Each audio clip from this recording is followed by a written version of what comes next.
అసలు ఈ జ్యోతిష్యం అనేది ఎంతవరకు ఒక కీలక పాత్ర పోషిస్తుంది ప్రతి మనిషికి కూడా? జ్యోతిష్యం నమ్మాలా వద్దా అనేది పక్కన పెడితే సర్వం సంకనాగిపోయినా ఎవడు పట్టించుకోడు.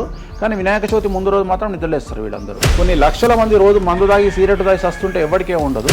కానీ ఖచ్చితంగా దీవాళి ముందు రోజు మనం కాల్చే క్రాకర్స్కి మాత్రమే వీళ్ళు విజృంభిస్తారు. బ్యూటీ పార్లర్కి పోయినప్పుడు ఈ మంగళసూత్రాన్ని తీసి అట్లా పక్కకు పెడతారు. ఈ జ్యోతిష్యం గురించి విమర్శించే వాళ్ళ సంఖ్య ఎందుకు ఎక్కువైంది అంటే, అసలు హిందూ మతానికి థ్రెట్ ఎవరితోనుంది? హిందువులతోనే ఉంది. శుభమా అంటూ పెళ్లి చేసుకుంటే విడిపోమని చెప్తున్నాడు వేణుస్వామి అంటే దాన్ని శుభమా అని చెప్పరు నాయన. శాస్త్రాలు కానీ దైవత్వం కానీ తగ్గేదే లేదు, ముందుకెళ్తానే ఉంది. జాతకంలో ఈ దశలను బట్టే గానీ మనం తీసుకుంటున్న ఆహార అలవాట్లను బట్టి కాదంటారా? ఏం తినని వాళ్లకు కూడా క్యాన్సర్స్ వస్తాయి. అంతెందుకు, కరోనాలో మంచి మంచోడు చచ్చిపోయారు, తాగుబోతులు ఎవరు తావాలా? అవును. దేవుడు అనేవాడు నీ జాతకాన్ని రాసిండు, నీ తలరాత రాయలే. ఈ మధ్య కాలంలో దశమహావిద్యల అమ్మవార్ల గురించి చాలా ఎక్కువగా వింటున్నాం. ఎవరు అసలు ఈ దశమహావిద్యలు, ఎందుకు ఆరాధించొద్దు అందరూ? సో దశమహావిద్యలు అనేవి ఇవాళ కొత్తవి కావు.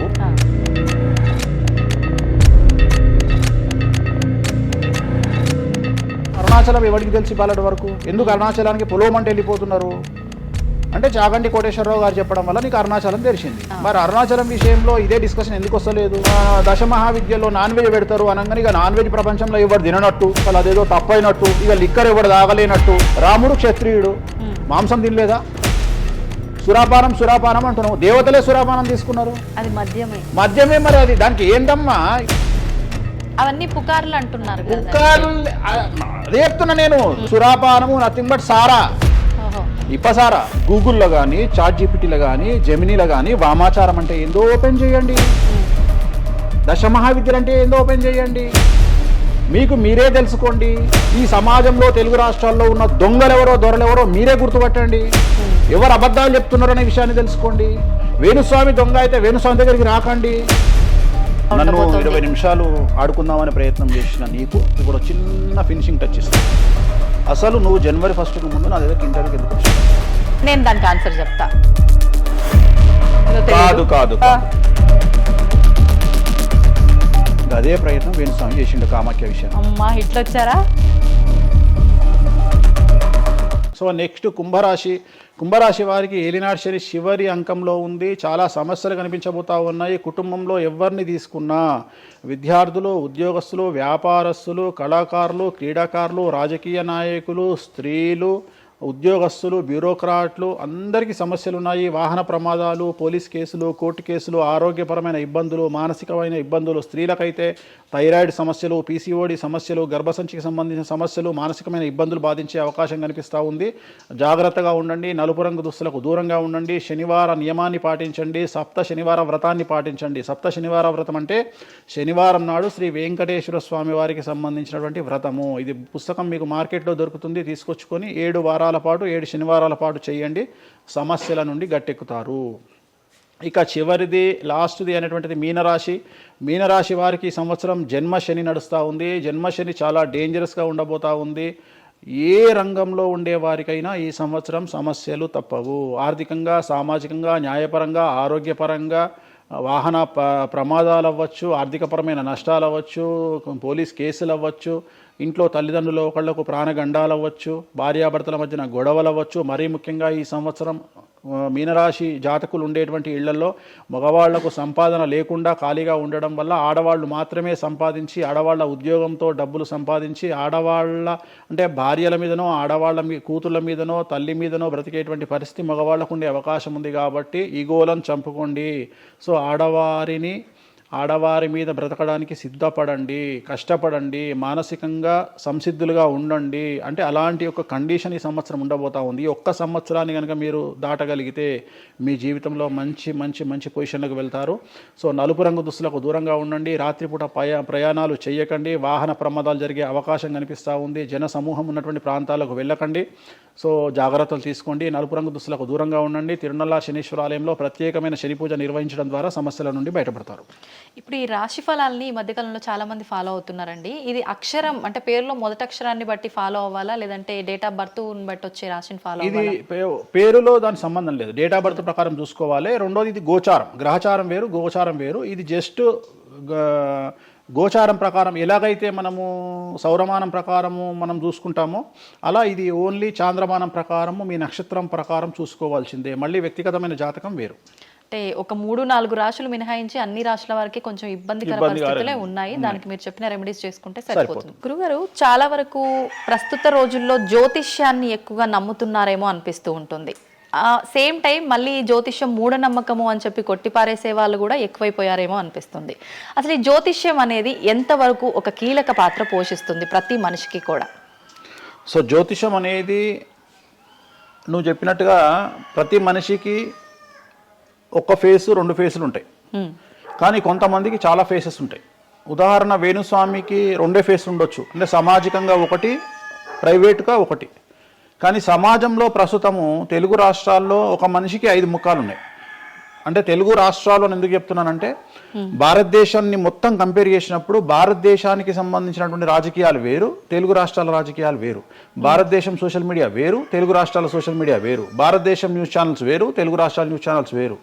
సో ప్రతిదీ తీసుకుంటే తెలుగు రాష్ట్రాలకు సంబంధించి చాలా ప్రత్యేకమైనటువంటి స్టైల్లో మనం ప్రజెంట్ వెళ్తా ఉన్నాము. ప్రత్యేకించి తెలుగు రాష్ట్రాలు ఇంతకు ముందు ఒకటే రాష్ట్రానికి పరిమితం అయ్యి ఉండే, అది ఇప్పుడు హైదరాబాద్ కూడా అంటుకుంది. సో 2 రాష్ట్రాలు ఇంచుమించుగా సేమ్ స్టైల్లో వెళ్తున్నాయి. సో జ్యోతిష్యం నమ్మాలా వద్దా అనేది పక్కన పెడితే ఎప్పుడే కానీ దేని గురించి ఎవరు మాట్లాడినా 2-3 విషయాల గురించి మాట్లాడతారు. ఒకటి ఐడెంటిటీ, ఒకటి బ్రాండు, ఒకటి ప్రత్యేకించి పిఆర్ స్ట్రాటజీ. ఇప్పుడు బ్రాండ్ అనేది వేణుస్వామి అంటే ఒక బ్రాండ్. వేణుస్వామి జ్యోతిషం గురించి మాట్లాడుతున్నాడు అంటే చాలా మంది వెయిట్ చేస్తారు, జరిగిందా జరగలేదని విశ్లేషించుకుంటారు. అదొక పద్ధతి. వేణుస్వామిని విమర్శించే వాళ్ళు ఏం చేస్తారంటే వాళ్ళు ఐడెంటిటీ క్రైసిస్లో ఉంటారు. సో వాళ్ళు వేణుస్వామిని విమర్శించినా లేకపోతే ఒక పెద్ద వ్యక్తిని విమర్శించినా వాళ్లకు దానివల్ల ఐడెంటిటీ వస్తుంది. మామూలుగా వాళ్ళు విమర్శిస్తే ఎవడు పట్టించుకోడు, వేణుస్వామిని విమర్శిస్తే పట్టించుకుంటారు. అలా కాకుండా కొంతమంది ఇది ఏమంటారు హేతువాదులు అనొచ్చు, లేదంటే నాస్తికులు అనొచ్చు, ఇంకోటి అనొచ్చు. సో వీళ్ళందరూ ఏంటంటే ప్రత్యేకించి హిందూ మతానికి సంబంధించిన జ్యోతిష్యం గురించి మాట్లాడతారు, హిందూ మతానికి సంబంధించిన పండుగల వినాయకుని గురించి మాట్లాడతారు. మొత్తం ప్రపంచమంతా పొల్యూటెడ్ అయ్యి కలుషితమై సర్వం సంకనాగిపోయినా ఎవడు పట్టించుకోడు, కానీ వినాయక చవితి ముందు రోజు మాత్రం నిద్రలేస్తారు వీళ్ళందరూ. అట్లనే అసలు ఈ ప్లాస్టిక్ వల్ల అసలు నూనె ఎట్లా వస్తుంది, ఎందుకంటే 90 రూపాయలకు 1 కిలో నూనె ఎట్లా తింటున్నాం మనము అని ఆలోచించాడు ఎవరు లేడు. కొన్ని లక్షల మంది రోజు మందు తాగి సిగరెట్ తాగి వస్తుంటే ఎవరికే ఉండదు, కానీ ఖచ్చితంగా దీవాళి ముందు రోజు మనం కాల్చే క్రాకర్స్కి మాత్రమే వీళ్ళు విజృంభిస్తాడు. సో ఇవన్నీ కూడా ఐడెంటిటీ క్రైసిస్ అవ్వచ్చు, లేదా పని కట్టుకుని విమర్శించాలి అవ్వచ్చు. మనం ఏం నమ్ముతాము అంటే లెక్కలు నమ్ముతాం. 2002కు పూర్వము 2002 తర్వాత తీసుకుంటే జ్యోతిష్యాన్ని నమ్మేవారి సంఖ్య, హిందూ మతాన్ని నమ్మేవారి సంఖ్య 9% పెరిగింది. సో ఇది వేణుస్వామి సొంత కవిత్వం కాదు, గూగుల్ చేస్తే గూగుల్లో మీకు కనిపిస్తుంది పర్సంటేజ్ ఎంత పెరిగింది అనేది. సో ఎప్పుడే కానీ గుర్తుంచుకోవాల్సింది ఏంటి అంటే మనము సైంటిఫిక్గా సైన్స్ పరంగా మనం ఎంత ముందుకెళ్తామో మన జెన్జీ జనరేషన్, ఆల్ఫా జనరేషన్లు ఎంత ఫాస్ట్గా వస్తాయో ఎట్ ది సేమ్ టైము దేవుళ్ళ మీద నమ్మకాలు కూడా అదే పరిస్థితులలో ఉంటాయి. కాకపోతే ఇక్కడ ఏంటి అంటే ఒకటి ఎక్స్ప్రెసివ్ అవ్వచ్చు, ఎక్స్ప్రెసివ్ కాకపోవచ్చు. ఎందుకు పెరిగాయి అంటారు ఈ పర్సంటేజ్ మీరు అన్నట్లుగా? అంటే ఖచ్చితంగా కష్టాల ప్రాబ్లం. అంటే ఇక్కడ కష్టాల కంటే కూడా కాంపిటీషన్ అని చెప్తాను నేను. సో ఇప్పుడు ఏమైపోయింది అంటే విపరీతమైనటువంటి కాంపిటీషన్లోకి నెట్టబడ్డాం మనం అందరము కూడా. అంటే ఏమైపోయింది అంటే ఒక 1990కి పూర్వము మనం సంపాదించుకునే సొమ్మంతా కూడా దాచిపెట్టుకొని ఆ డబ్బును దాచుకొని మన కుటుంబాలు తింటాయి, మన పిల్లలు తింటాయి అనే ఆలోచన ఉండేది. 2000 సంవత్సరం తర్వాత ఏమైపోయింది అంటే మనం సంపాదించుకున్నది మనమే ఎంజాయ్ చేయాలి, ఒక కారు కొనుక్కోవాలి, సో లగ్జరీ లైఫ్ లీడ్ చేయాలి, 10 మందికి చూపించుకోవాలి. అంటే స్వతహాగా అనుభవించడం కంటే కూడా 10 మందికి చూపించుకోవాలి అనేటువంటి ఒక పనికిమాలిన భావన జనాల్లో చాలా వచ్చింది. ఇది ఎంతవరకు కరెక్ట్ అంటే తప్పు చెప్తున్నా. ఇప్పుడు ఉదాహరణ ఇన్ఫ్లుయెన్సర్స్ చూస్తుంటే అసలు యాక్చువల్గా వినాయక చవితి అనేది చవితి రోజు చేసుకోవాలి, కానీ వీళ్ళు ఏం చేస్తున్నారు వినాయక చవితికి 2 రోజుల ముందరనే వినాయక చవితి చేసుకొని దాన్ని మొత్తం ఎడిట్ చేసి అంతా చేసి వినాయక చవితి నాడు పోస్ట్ చేస్తారు. సో దీనివల్ల వాళ్ళ ఖచ్చితంగా ఎఫెక్ట్ అవుతుంది. ఎందుకు ఎఫెక్ట్ అవుతుంది అంటే ఇప్పుడు మాంగళ్యం ఉంది, ఉదాహరణ మెడలో మంగళసూత్రం అనేది ధరిస్తారు అమ్మాయిలు. వీళ్ళు ఏం చేస్తున్నారు ఈ మధ్యన అంటే కొంతమంది అమ్మాయిలు వెస్ట్రన్ కల్చర్కు బానిసలైన అమ్మాయిలు ఏం చేస్తారంటే దాన్ని ఏమంటారు, బ్యూటీ పార్లర్కి పోయినప్పుడు ఈ మంగళసూత్రాన్ని తీసి అట్లా పక్కకు పెడతారు. సో మళ్ళీ ఎప్పుడైతే నువ్వు ఆ మంగళసూత్రాన్ని వేసుకుంటున్నావో ఆ సమయం కనుక మంచిది కాకపోతే ఎఫెక్ట్ అవుతుంది ఫ్యామిలీ. సో అందుకని నువ్వు చేసేటువంటి వినాయక చవితి పూజ కరెక్ట్ సమయంలో చేయకపోతే అది నెగిటివ్ అయ్యేటువంటి అవకాశం ఉంది. సో ఇట్లా ఇన్ఫ్లుయెన్సర్స్, ఉదాహరణ ఇప్పుడు జనరల్గా బేసిక్గా మనము ఒక యూరోప్ కంట్రీకి పోతున్నాము, ఒక దుబాయ్కి పోతున్నాము అంటే మనం అక్కడికి పోయినాక షాపింగ్ చేస్తాం. కానీ ఇప్పుడు ఉన్నటువంటి జనరేషన్లో వీళ్ళందరూ ఏంది, ఇక్కడ షాపింగ్ చేసి మళ్ళీ అక్కడ షాపింగ్ చేస్తారు. అంటే చాలా విచిత్రం అయిపోయింది. అంటే ఖచ్చితంగా సంవత్సరానికి ఒక 10 డొమెస్టిక్ టూర్లు, ఖచ్చితంగా సంవత్సరానికి ఒక 5 ఇంటర్నేషనల్ టూర్స్. ఇవన్నీ దేనికోసము అంటే సమాజానికి మా దగ్గర డబ్బులు ఉన్నాయి అని చూపించుకోవడం కోసము, సో ఆర్భాటాల కోసము. సో నేను జనరల్గా ఏం చెప్తా అంటే first build your own brand. First brand build చేసుకున్నాక తర్వాత నువ్వు బ్రాండ్లకు అలవాటుగా. ఇప్పుడు ఒక అనామకుడు, ఒక మామూలు మనిషి రేంజ్ రోవర్ కార్ వేసుకొని వస్తే జనాలందరూ రేంజ్ రోవర్ కార్ను చూస్తారు. అదే ఒక సూపర్ స్టార్, ఒక ప్రభాస్, ఒక మహేష్ బాబు వస్తే మహేష్ బాబుని చూస్తారు, ప్రభాస్ని చూస్తారు, కానీ కార్ను చూడరు. సో నేనేమంటే ఫస్ట్ నువ్వు దాన్ని తయారు చేసుకో. ఇప్పుడు ఉదాహరణ ఒక బాలీవుడ్ హీరోయిన్ ఉంది, ఆ బాలీవుడ్ హీరోయిన్ ఒక ఎల్వీ హ్యాండ్ బ్యాగ్ వేసుకుంది, సపోజ్ అది ఫేకే అనుకుందాం, బట్ జనాలు అందరూ అది ఒరిజినల్ అనుకుంటారు. అదే ఒక మామూలు అమ్మాయి నిజంగానే ఎల్వీ బ్రాండ్ వేసుకుంది, కానీ అది ఫేక్ అనుకుంటారు. సో అందుకని ఫస్ట్ నీ బ్రాండ్ నువ్వు నిలబెట్టుకున్న తర్వాత అప్పుడు నువ్వు బ్రాండ్స్ జోలికి వెళ్ళు. ఇప్పుడు సో ప్రస్తుతం సమాజంలో ఈ జ్యోతిష్యం గురించి విమర్శించే వాళ్ళ సంఖ్య ఎందుకు ఎక్కువైంది అంటే వాళ్ళకు వ్యక్తిగతమైన అంశాలు చాలా ఉంటాయి. They want subject. అంటే ఏమైపోయింది, ఇప్పుడు ఎగ్జాంపుల్, ఇప్పుడు నేనే ఒక యూట్యూబ్ ఛానల్ పెట్టుకున్నా, నన్ను నేను ఓన్గా జర్నలిస్ట్గా నన్ను నేను గుర్తించుకున్నా, నాకు సబ్జెక్ట్ కావాలి అంటే అట్లీస్ట్ నేను ప్రతిరోజు కనీసం ఒక 10 నుండి 15 వీడియోలు చేయాలి అంటే నాకు ఆ మనిషితో పని లేదు, ఆ వ్యవస్థతో పని లేదు, ఆ సబ్జెక్టుతో పని లేదు. నేను రాకెట్ గురించి నేనే మాట్లాడతా, జ్యోతిష్యం గురించి నేనే మాట్లాడతా, రైతు గురించి నేనే మాట్లాడతా, పిడకల గురించి నేనే మాట్లాడతా. అంటే లాస్ట్కు నాకు కావాల్సింది ఏంది అంటే నాకు వ్యూవర్స్ కావాలి. అట్లీస్ట్ నేను పెట్టే సబ్జెక్టుకు నాకు తెలియకున్నా సరే దాని గురించి కంటి చూపు గురించి నేనే మాట్లాడతా, క్యాన్సర్ గురించి నేనే మాట్లాడతా, ఎయిడ్స్ గురించి నేనే మాట్లాడతా. అంటే కాదేది విమర్శకు అనర్హం. అంటే నీకు సబ్జెక్టు తెలుసా తెలియదా అంటే ఇంగితం ఉండేవాడు కంట్రోల్ చేసుకో. ఇప్పుడు నాకు సిగ్గు శరము ఇంగితం ఉంది. నేను ఇప్పుడు ఆ కెమెరామెన్ తీసేటువంటి కెమెరాకు సంబంధించి ఆయన ఎట్లా పెట్టాలి ఫోకస్, ఆయన లెన్స్ ఎంత అడ్జస్ట్ చేసుకుంటాడు ఏంది అనేది నాకు సంబంధం లేని వ్యవహారం. కానీ నేను అసలు దానిలోకి వెళ్ళను.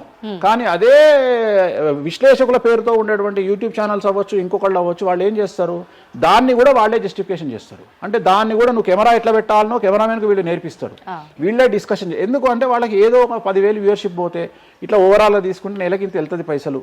సో దీని మీద బ్రతికే వాళ్ళు, సో వాళ్ళు ఏం చేస్తారు, వాళ్ళు విమర్శలు చేస్తారు.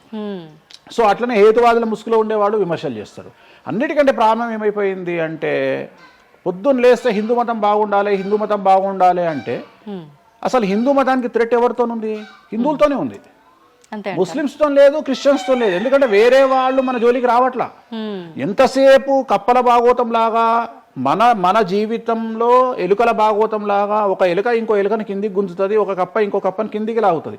అట్లనే హిందువులలో వేణుస్వామి ఆస్ట్రాలజికల్ ప్రిడిక్షన్స్ లో మంచిగా ఉన్నాడు అంటే వేణుస్వామి చెప్పింది ఏదైనా జరిగినప్పుడు వేయడానికి ఎవరికి మనసు రాదు, కానీ వేణుస్వామిని విమర్శించడానికి పొలోమంటే అందరూ వచ్చేస్తారు. అంటే మరి నేను హిందువునే కదా, నన్ను కిందికి లాగేవాడు హిందువే కదా, మరి ఇక్కడ హిందూ మతం ఏమవుతుంది?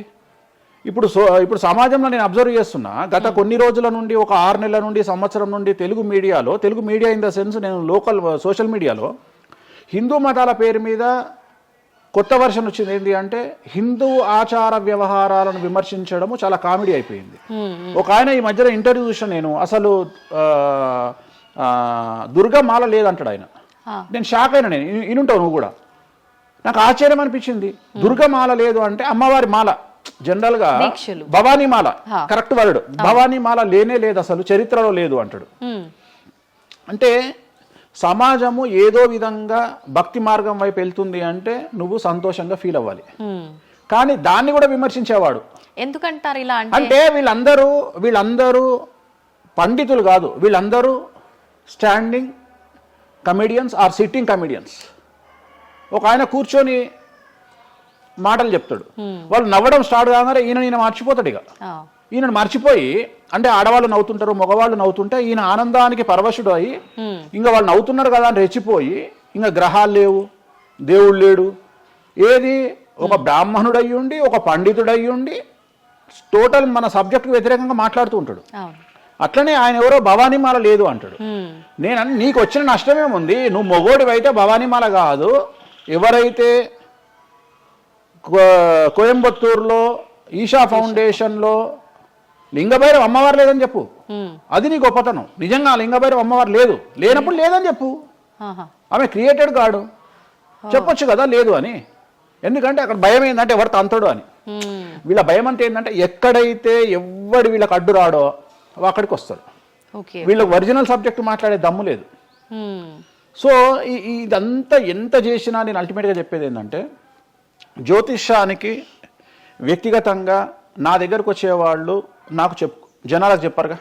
ఇప్పుడు నేను ఒక మాట చెప్తా, ఇప్పుడు సీక్రెట్ మెయింటైన్ చేయాలనుకుంటారు ప్రతి ఒక్కడు, ప్రైవసీ మెయింటైన్ చేయాలనుకుంటారు. మామూలుగా హాస్పిటల్కి పోతేనే ఇవాళ ప్రైవసీ మెయింటైన్ చేయాలనుకుంటున్నారు.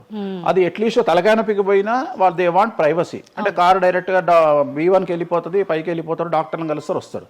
అట్లాంటిది వేణుస్వామి దగ్గరకు వచ్చి నేను ఎందుకు చెప్పాలనుకుంటున్నా, లేదంటే నేను ప్రజలకి చెప్పాలనుకుంటున్నా అనుకోరు కదా.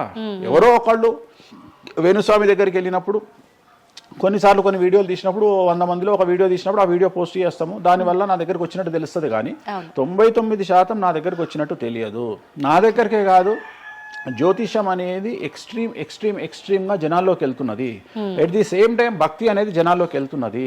దాన్ని భయం అంటమా భక్తి అంటమా పక్కన పెడితే ఈరోజు జనాలు ముక్కోటి కానీ ఇతరత్ర పండుగలు కానీ జనవరి 1 కానీ జనాలు విపరీతంగా దేవాలయాల్లో ఉంటున్నారు. అంటే జనాలకు దేవుడి మీద కానీ శాస్త్రాల మీద కానీ వచ్చినటువంటి నమ్మకము, ఈ నమ్మకాన్ని ఎవరో ఒకళ్ళు వచ్చి టీవీలో కూర్చొని చెప్పినంత మాత్రాన పోదు. సో ఇది జనాల్లోకి విపరీతంగా వెళ్తానే ఉంటుంది. జనాలు ఎప్పుడే కానీ ఎంత వెస్టర్న్ కల్చర్కి వెళ్ళినా నమ్మకము అనేది ఒకటి ఉంటుంది. మనల్ని నమ్మించేది, మనల్ని బ్రతికించేది నమ్మకము. ఈ నమ్మకం లేకపోతే మనకు జీవితం లేదు. సో ఈ జ్యోతిష్యము అనేది అంధకార బంధురంలో ఉండేటువంటి ఒక వ్యక్తిని బయటకు తీసుకురావడానికి, జరగబోయే నష్టాన్ని చెప్పడానికి మాత్రమే పనికి వచ్చేటువంటి శాస్త్రము. అంతేగాని నువ్వు 50 ఏళ్లకు నరుకుతావు, 40 ఏళ్లకు కారు కొంటావు, ఈ సొల్లు పురాణం చెప్పాల్సిన పని లేదు. జరగబోయేటువంటి నష్టాన్ని కనుక చెప్పగలిగితే జ్యోతిష్యము దాన్ని సరి చేసుకోవడంతో పాటు మానసికంగా స్ట్రాంగ్ అవ్వడానికి ఆ వ్యక్తికి చాలా చాలా చాలా ఉపయోగపడుతుంది. భార్యాభర్తలు తన్నుకొని చస్తారు, విడిపోతారు అని చెప్పడంలో ఉద్దేశము మీరు విడిపోండి అని కాదు. భార్యాభర్తల్లో అట్లీస్ట్ జనరేషన్ ను బట్టి ఈ రోజు భర్త అనేవాడు కాంప్రమైజ్ అయ్యి భార్య తిట్టినా పడి ఉంటాడు అని ఇక్కడ ఉద్దేశము. అంటే ఒకప్పుడు భార్యకు భర్తకు పెళ్లికి కనీసం 10 సంవత్సరాల గ్యాప్ ఉండేది. ఎందుకు అంటే భార్య అనే అమ్మాయి చిన్నపిల్లగా ఉంటే భర్త అనేవాడు ఒక కూతుర్ని చూసుకుంటాడు అనే ఉద్దేశంతో ఆ పెళ్లిళ్ళు చేసేవాళ్ళు. ఇవాళ ఏం చేస్తున్నారు, ఇద్దరికి 6 నెలలు తేడా ఉండదు. సో ఇద్దరు టెంపర్మెంట్ లో వెళ్తారు, ఇద్దరు గొడవలు పడతారు. సో ఈ కండిషన్లో వాళ్ళిద్దరు విడిపోయేటువంటి తత్వం వైపు వెళ్తారు. కాబట్టి మొదలే మీ జాతకాలు బాగాలేవు, మీకు విడిపోయే అవకాశం ఉంది అంటే మిమ్మల్ని విడిపోమని చెప్పడం కాదు. ఇక్కడ మీరు జాగ్రత్తగా ఉండండి, కాంప్రమైజ్ కండి, ఈగోస్ పక్కన పెట్టండి, మీ పొసెసివ్నెస్ను పక్కన పెట్టండి. సో ఆర్థికపరమైనటువంటి అంశాల్లో క్యాలిక్యులేటెడ్గా ఉండండి, తన్నుకొని చావకండి, విడిపోకండి అని మొదలే వాళ్ళని హెచ్చరించడం అనేటువంటిది దీంట్లో భాగము. కానీ ఇవాళ్ళు ఏమంటున్నారు, శుభమా అంటూ పెళ్లి చేసుకుంటే విడిపోమని చెప్తున్నాడు వేణుస్వామి అంటే దాన్ని శుభమా అని చెప్పరు నాయన. ప్రతి ఒక్కళ్ళకి అదే చెప్తున్నారు. ఆ మాతకు వస్తే మీరు పొద్దున్న లేస్తే 100 పెళ్లిలలో 80 పెళ్లిళ్ళు డివోర్స్ అవుతున్నాయి. మరి దీని మీద మీరే కదా డిబేట్ పెడతారు. సో ఇదంతా ఏంటంటే ఒక వ్యక్తిని విమర్శించాలనుకున్నప్పుడు వాళ్ళు ఏదైనా తీసుకురావచ్చు. దాన్ని రామ అంటే దాన్ని చిన్న పదాలు మారిస్తే ఆ రామ అనేది ఒక బ్యాడ్ వర్డ్ అవుతుంది. సో దాన్ని ఎట్లంటే చేసుకొని పోవచ్చు. కానీ ప్రస్తుతం దేశ కాలమాన పరిస్థితులలో జ్యోతిష్యం కానీ శాస్త్రాలు కానీ దైవత్వం కానీ తగ్గేదే లేదు, ముందుకెళ్తానే ఉంది. ఇప్పుడు ఒక మనిషి జననం దగ్గర నుంచి చనిపోయే వరకు జాతకం అనేది కొన్ని సందర్భాల్లో మాత్రమే చూడాలి అని చెప్పి ఒకప్పటి కాలంలో చెప్పేవారట. కానీ ఇప్పుడు మాత్రం పుట్టిన దగ్గర నుంచి ఎప్పుడు ఏ చిన్న సమస్య వచ్చినా జాతకం చూపించుకోవడము, అసలు ఇది మన సాంప్రదాయంలో లేనే లేదు అంటున్నారు. ఇది ఎంతవరకు వాస్తవం? నేను లాస్ట్ ఇయర్ ఒక హీరోకు ఒక బిడ్డ పుడితే నేను చెప్పినప్పుడు చాలా మంది మేధావులు వచ్చి నన్ను విమర్శించారు. చిన్న పాపకు జాతకం చెప్తారా ఎవడన్నా అని. నీకు తెలిసే ఉంటే కృష్ణదేవరాయల ఆస్థానం కానీ ఇతర రాజులు పెద్ద రాజుల ఆస్థానంలో కానీ ఆస్థాన సిద్ధాంతి అని ఉండేవాడు. వాళ్ళు ఏం చేసేవాళ్ళు అంటే రాణికి కూతురు పుట్టిన కొడుకు పుట్టిన వాళ్ళు వచ్చి మొత్తం లైఫ్కు సంబంధించిన జాతకాన్ని రాసేవాళ్ళు. పుట్టడంతోనే ఈ అసలు పుట్టిన రోజే రాసేవాళ్ళు. ఓకే. వీళ్ళు ఏమవుతారు, ఈయన జీవితంలో ఏమవుతాడు, దొంగ అవుతాడా, మంచోడైతాడా, రాజు అవుతాడా, లంగ అవుతాడా, క్రికెటర్ అవుతాడా అంటే ఆ దేశకాలం అన్న ప్రశ్న బట్టి అప్పుడు. ఓకే. ఓకే. సో దాన్ని ఇప్పుడు కన్వర్షన్ చేసుకుంటే ఇప్పుడు మేము రాసే జాతకంలో ఇప్పుడు వీడు ఇంజనీర్ అవుతాడా, డాక్టర్ అవుతాడా, ఎంటర్ప్రెన్యూర్ అవుతాడా, ఉద్యోగస్తుడు అవుతాడా, సో ఇవన్నీ అంచనా వేగ. ఒక మనిషి పుట్టినప్పటి నుండి లగ్నాన్ని బేస్ చేసుకొని 1వ నెంబరు అంటే లగ్నము నుండి 12వ నెంబరు అంటే వ్యయము, 1 నుండి 12 గడులను కనుక తీసుకొని రాస్తే ఆ మనిషి ఎప్పుడు పుట్టి ఏమేం చేస్తాడు, ఎప్పుడు చనిపోతాడు అనేది వెరీ క్లియర్గా మెన్షన్ చేయవచ్చు. సో ప్రతి రోజు జాతకాన్ని వేసుకోవచ్చు, ప్రతి నెల జాతకాన్ని వేసుకోవచ్చు. గోచారము గ్రహచారము అని 2 ఉంటాయి. గోచారము అంటే ప్రస్తుతం జరిగేటువంటి గ్రహాల యొక్క గమనం ఏ విధంగా ఉంది అని తెలియజేసేది గోచారము. గ్రహచారము అంటే పుట్టినప్పుడు దాన్ని బేస్ చేసుకొని రాసేది గ్రహచారము. జనరల్ గా తెలుగు రాష్ట్రాల్లో చాంద్రమానాన్ని మాత్రమే బేస్ చేసుకొని జాతకాలు రాస్తారు. కానీ వేణుస్వామి ఒక్కడే చాంద్రమానము, సౌరమానము, బార్హస్పత్యమానము అనే 3 విభాగాలను బేస్ చేసుకొని జాతకాలు రాస్తాడు. ఈ 3వ విభాగం ఏంటి? చాంద్రమానము అంటే చంద్రుడిని బేస్ చేసుకొని ప్రతిరోజు రోజున్నర పాటు చంద్రుడు ఒక రాశిలో ఉండేదాన్ని చాంద్రమానము అంటారు. ఇది మన దక్షిణ భారతదేశంలో వాడతాము. సౌరమానము అంటే సూర్యుడు, రవి ఒక నెలలో ఒక రాశిలో ఉంటాడు, దాన్నే మనం సౌరమానము అంటాము. అలాగే బార్హస్పత్యమానము అంటే బృహస్పతిమానము, సంవత్సరం పాటు గురువు ఒక రాశిలో ఉండేదాన్ని బార్హస్పత్యమానము అంటాము. మనము పుట్టినప్పటి నుండి కనీసము నాకు తెలిసి గత 1000 సంవత్సరాలు లేనటువంటి చరిత్ర ఈ సంవత్సరము 2026లో మనం చూడబోతా ఉన్నాము. గురువు ఒకే సమయములో 6 నెలల్లో 3 రాసుల్లోకి ప్రవేశిస్తా ఉన్నాడు. అంటే జనరల్ అర్థం కాదు, అసలు మనం ఎప్పుడు చూడలే. అందుకనే ఈ సంవత్సరం చాలా పెను సంచలనాలు ఉంటాయి. 2026లో గురువు మిథునం, కర్కాటకం, సింహం 3 రాశుల్లోకి వచ్చి మళ్ళీ రివర్స్ వస్తున్నాడు కర్కాటకానికి.